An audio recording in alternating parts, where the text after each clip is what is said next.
नमस्कार बच्चों, आप सभी का हार्दिक स्वागत है आपके अपने YouTube channel success will be yours में। और बच्चों, आज का ये सेशन बहुत ही ज़्यादा इंपॉर्टेंट है क्योंकि आज हम स्टडी करेंगे 10th क्लास के सब्जेक्ट साइंस के chapter number 11 I and colourful world के बहुत ही इंपॉर्टेंट टॉपिक प्रिज्म के विषय में। और ये टॉपिक इतना इंपॉर्टेंट इसलिए है बच्चों क्योंकि इससे जुड़े बहुत से क्वेश्चंस प्री बोर्ड एग्जाम में आपसे पूछे गए थे और आने वाले बोर्ड एग्जाम में भी क्वेश्चंस आपसे पूछे जाएंगे। राइट, तो आइए बच्चों शुरू करते हैं आज की क्लास और सबसे पहले जानेंगे कि प्रिज्म क्या होता है। बच्चों, prism it is a pyramidal piece of a glass with two triangular basis. आप देख सकते हो बच्चों, इस डायग्राम में दो ट्रायंगुलर बेसिस हैं इस प्रिज्म में एंड 3 रेक्टेंगुलर लेटरल सरफेसेस।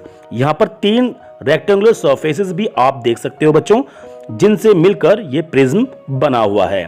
तो आपने देखा बच्चों, इस प्रिज्म में 5 सरफेसेस हैं, 2 तो हैं ट्रायंगुलर और 3 है रेक्टेंगुलर। राइट, तो इन 5 सरफेस से मिलकर इस प्रिज्म का निर्माण हो रहा है, ये प्रिज्म बना हुआ है। राइट, अब आगे चलते हैं बच्चों। प्रिज्म में एंगल ऑफ प्रिज्म क्या होता है?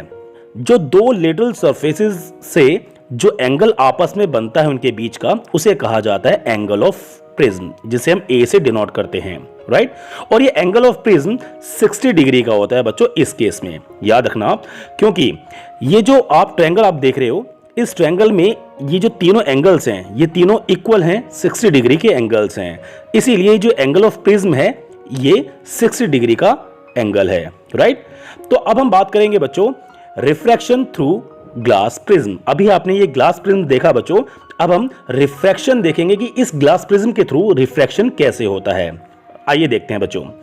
इस डायग्राम में आप देखिए बच्चों, आपको एक प्रिज्म यहां पर इस तरह से कुछ दिखाया हुआ है, ए बी सी। ये फेस आप देख सकते हो बच्चों, ट्रायंगुलर फेस इस प्रिज्म का। अब इस प्रिज्म में रिफ्रैक्शन कैसे होगा मैं आपको बताता हूं बच्चों। यहां देखिए, कोई इंसिडेंट बीम या कोई इंसिडेंट रे जब इस प्रिज्म के किसी सरफेस पर पड़ती है तो उस बीम को कहा जाएगा इंसिडेंट बीम या फिर इंसिडेंट रे। राइट, और जो प्रिज्म की जो सरफेस आप देख रहे हो, इस सरफेस का जो 90 डिग्री है इसे कहा जाता है सरफेस का नॉर्मल। तो ये इंसिडेंट बीम इस नॉर्मल के साथ जो एंगल बना रही है उसे कहा जाता है एंगल ऑफ इंसिडेंस, उसे हम आई से डिनोट करते हैं बच्चों। राइट, अब होता क्या है, जब ये इंसिडेंट रे इस प्रिज्म की सरफेस पर पड़ती है तो इस सरफेस के नॉर्मल के साथ एंगल आई बनाते हुए ये अपना मीडियम चेंज करती है और वो प्रिज्म के अंदर एंट्री वो बीम कर लेती है। और इसी को कहा जाता है रिफ्रैक्शन, कि जब कोई लाइट रे किसी एक मीडियम से दूसरे मीडियम में जाती है तो ये जो फिनोमेनन होती है इसको रिफ्रैक्शन कहा जाता है। तो यहां पर आपने देखा कि ये इंसिडेंट रे ये एयर में से आ रही है और इस सरफेस पर जब टकराई उसके बाद ये ग्लास प्रिज्म के अंदर इसने एंट्री कर ली, तो मतलब रिफ्रैक्शन ऑफ लाइट यहां पर हो गया है। अब यहां पर होता क्या है बच्चों, जब इंसिडेंट रे आती है तो नॉर्मल के साथ एंगल आई बनाते हुए वो एंटर करती है ग्लास प्रिज्म में, और वो क्या करती है, ये जो नॉर्मल आप देख रहे हो सरफेस का, उस नॉर्मल की तरफ थोड़ा सा बेंड अंदर की तरफ हो जाती है और एंगल आर बनाती है, और इसे कहा जाता है angle of refraction. Angle r is angle of refraction. अब होता क्या है बच्चों, उसके बाद ये जो लाइट रिफ्रैक्शन हुआ, उसके बाद जब लाइट इस प्रिज्म के अंदर एंटर कर गई उसके बाद क्या होता है, अब ये जो दूसरी सरफेस आप देख रहे हो इस प्रिज्म की, इसके नॉर्मल के साथ ये जो रे है वो एंगल आर बना रही है, क्योंकि ये दोनों एंगल बच्चों इक्वल होते हैं, क्योंकि ये भी नॉर्मल था ये भी नॉर्मल था। इस नॉर्मल के साथ ये एंगल आर बना रही है ये रिफ्रैक्टेड रे, और ये दूसरा जो नॉर्मल है दूसरे सरफेस का, इसके साथ भी एंगल आर बना रही है। राइट, अब होता क्या है, जब ये लाइट रे इस प्रिज्म से बाहर जाएगी तो नॉर्मल से थोड़ा दूर उससे होकर बाहर निकल जाएगी एज इमर्जेंट रे। तो बच्चों, आपने यहां देखा कि जब कोई लाइट रे एयर से किसी डेंसर मीडियम में एंटर करती है लाइक ग्लास, तो नॉर्मल की तरफ थोड़ा बेंट हो जाती है, और जब ग्लास से कोई लाइट रे बाहर निकलती है तो उसकी नॉर्मल से थोड़ा अवे फ्रॉम द नॉर्मल, थोड़ा दूरी बनाते हुए, थोड़ा ज्यादा एंगल बनाते हुए डेविएट हो जाती है।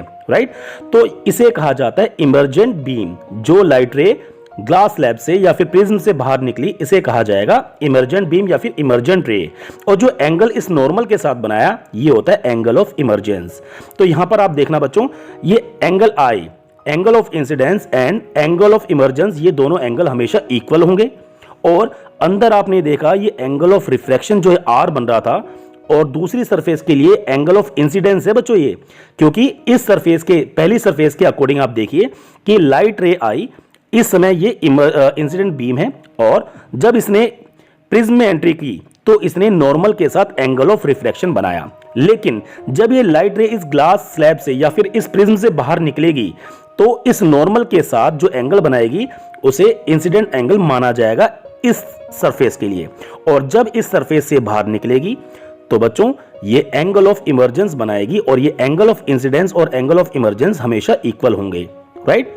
और अंदर आप देखिए इस प्रिज्म में ये जो एंगल ऑफ रिफ्रैक्शन इस सरफेस के लिए था, और दूसरी सरफेस के लिए ये जो लाइट बीम है नॉर्मल के साथ जो एंगल ऑफ इंसिडेंस बना रही है, ये दोनों इक्वल होंगे, राइट। तो बच्चों आपने देखा कि बाहर के ये दोनों angle of incidence and angle of emergence equal हैं, और प्रिज्म के अंदर जो एंगल ऑफ रिफ्रैक्शन थे ये आपस में इक्वल हैं, राइट।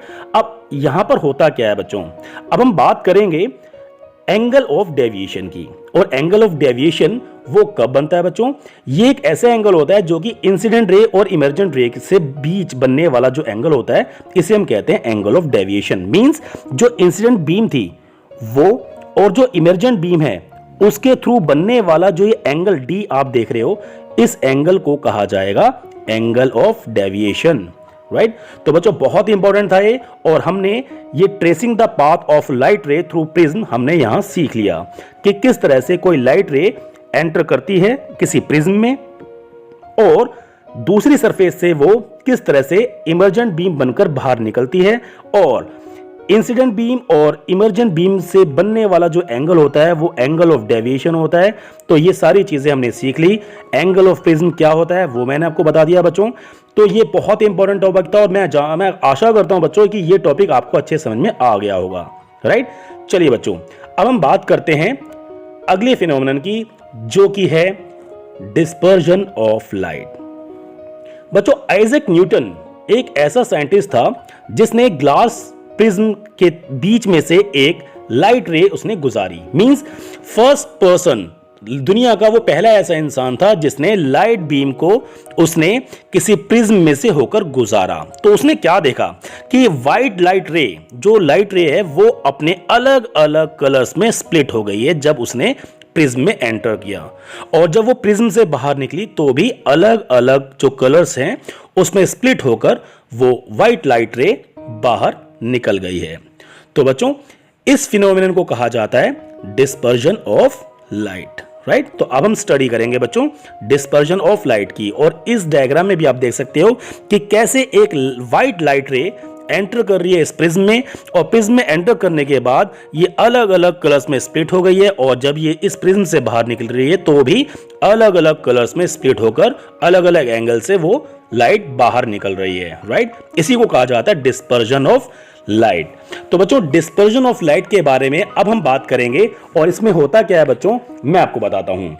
देखिए बच्चों, when white light is pass through a glass prism it splits into 7 constituents colour. आप देख सकते हो बच्चों यहां पर ये जो व्हाइट लाइट यहां पर एंटर कर रही है, इस व्हाइट लाइट ने जब इस प्रिज्म में एंटर किया तो वो अपने अलग 7 कलर्स में, जो 7 अलग अलग कलर्स हैं उसमें स्प्लिट हो गई है, राइट। और एक तरह का बैंड बना दिया है 7 कलर का। ये बैंड देख सकते हो, अगर इसको स्क्रीन पे उतारा जाए तो 7 कलर्स का एक बैंड आपको मिलेगा, और इसी बैंड को कहा जाता है बच्चों स्पेक्ट्रम, राइट। सो ये स्पेक्ट्रम क्या हुआ, the band of 7 colours form due to the dispersion of white light, and इसी को स्पेक्ट्रम कहा जाता है। बहुत इंपॉर्टेंट है बच्चों ये कि स्पेक्ट्रम क्या होता है, और स्पेक्ट्रम को हम कैसे लिखते हैं बच्चों, उसको हम लिखते हैं VIBGYOR, VIBGYOR, VIBGYOR. Violet, indigo, blue, green, yellow, orange and red colour. तो जो व्हाइट लाइट बीम है जब प्रिज्म में एंटर करती है तो विबग्योर में मींस अलग अलग 7 कलर में स्प्लिट हो जाती है, और जो बैंड हमें मिलता है उसको कहा जाता है स्पेक्ट्रम। तो बच्चों बहुत इंपॉर्टेंट था ये, और यहां पर आप इस डायग्राम में भी देख सकते हो बच्चों, यहां पर आप देखिए कि किस तरह से कोई व्हाइट लाइट इस प्रिज्म में एंटर कर रही है और वो अलग अलग अपने बाकी कंस्टिट्यूएंट्स कलर में स्प्लिट हो गई है, और जब इस प्रिज्म से लाइट बाहर आती है तो एक बैंड हमें मिलता है 7 कलर्स का, 7 कलर्स का, जिसे कहा जाता है VIBGYOR. Violet, indigo, blue, green, yellow, orange and red. इसी को कहा जाएगा बच्चों विबग्योर। तो बच्चों बहुत इंपॉर्टेंट था ये, और मैं आशा करता हूं कि ये आपको समझ में आ गया होगा ये टॉपिक, राइट। तो चलिए बच्चों आगे चलते हैं। आइजैक न्यूटन ने बच्चों एक चीज और देखी। उसने देखा कि जब व्हाइट लाइट किसी प्रिज्म में एंटर करती है तो वो अपने 7 कंस्टिट्यूएंट कलर में स्प्लिट हो जाती है। तो उसने सोचा कि एक दूसरा प्रिज्म अगर इसके आगे लाया जाए तो हो सकता है कि जो बैंड हमें मिल रहा है स्पेक्ट्रम का, ये थोड़ा और वाइडर हो जाए, थोड़ा और चौड़ा हो जाए, या थोड़ा और अच्छे से नजर आए। लेकिन ऐसा नहीं हुआ। उसने देखा कि जब इस प्रिज्म के साथ में कोई दूसरा प्रिज्म उल्टी, मतलब उसको उल्टा करके रखा गया दूसरे प्रिज्म को, तो जो 7 कलर्स जो आप देख रहे हो बच्चों, व्हाइट लाइट जब एंटर करती है और वो 7 कलर्स में स्प्लिट हो जाती है, तो दूसरे वाले प्रिज्म में जो कि उल्टा है, उस प्रिज्म में जब ये 7 कलर्स एंटर करते हैं तो वो दोबारा एक व्हाइट लाइट बीम में कन्वर्ट होकर उस प्रिज्म से बाहर चले जाते हैं। बच्चों ये बहुत इंपॉर्टेंट फैक्टर था जो आइजैक न्यूटन ने देखा, और यहां पर मैं आपको उसको मेंशन भी कर रहा हूं, राइट। तो बच्चों बहुत इंपॉर्टेंट टॉपिक था ये, और यहां पर आप देख सकते हो जो आइजैक न्यूटन ने ये थ्योरी जो यहां पर मैंने अभी आपको बताई, यहां पर आप देख सकते हो कि कैसे व्हाइट लाइट एंटर करती है किसी प्रिज्म में, वो 7 कंस्टिट्यूएंट कलर में स्प्लिट होती है, और जब वो 7 कलर्स दूसरे उल्टे प्रिज्म में एंटर करते हैं तो वो दोबारा एक व्हाइट लाइट बीम में कन्वर्ट होकर दूसरे प्रिज्म से बाहर आ जाते हैं।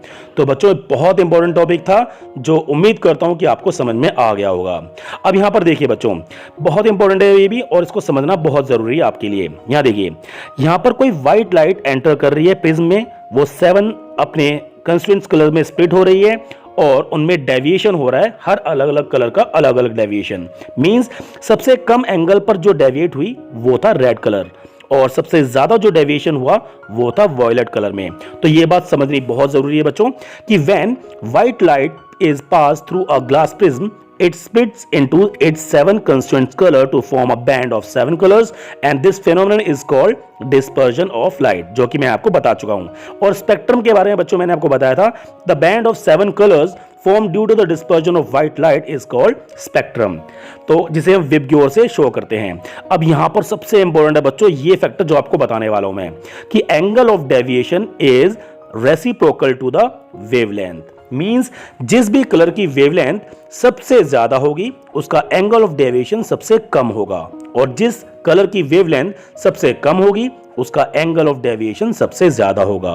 तो यहां पर आप देख सकते हो बच्चों कि सबसे ज्यादा जो लाइट है, मींस व्हाइट लाइट जब इस प्रिज्म में एंटर करती है तो सबसे ज्यादा डेविएशन कौन से कलर का हुआ था, सबसे ज्यादा एंगल पे कौन सी लाइट मुड़ी थी, वॉयलेट कलर की, क्योंकि वॉयलेट कलर का जो वेवलेंथ है वो बहुत कम होती है, इसीलिए उसका एंगल ऑफ डेविएशन सबसे ज्यादा होता है। लेकिन रेड कलर की वेवलेंथ बहुत कम होती है, और सॉरी सबसे ज्यादा होती है, इसीलिए angle of deviation red colour का सबसे कम होता है, राइट।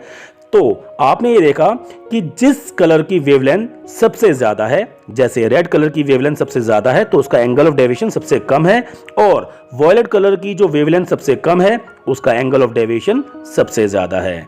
तो यहां पर ये फैक्टर बहुत जरूरी है बच्चों समझना, जो अभी मैंने आपको बताया।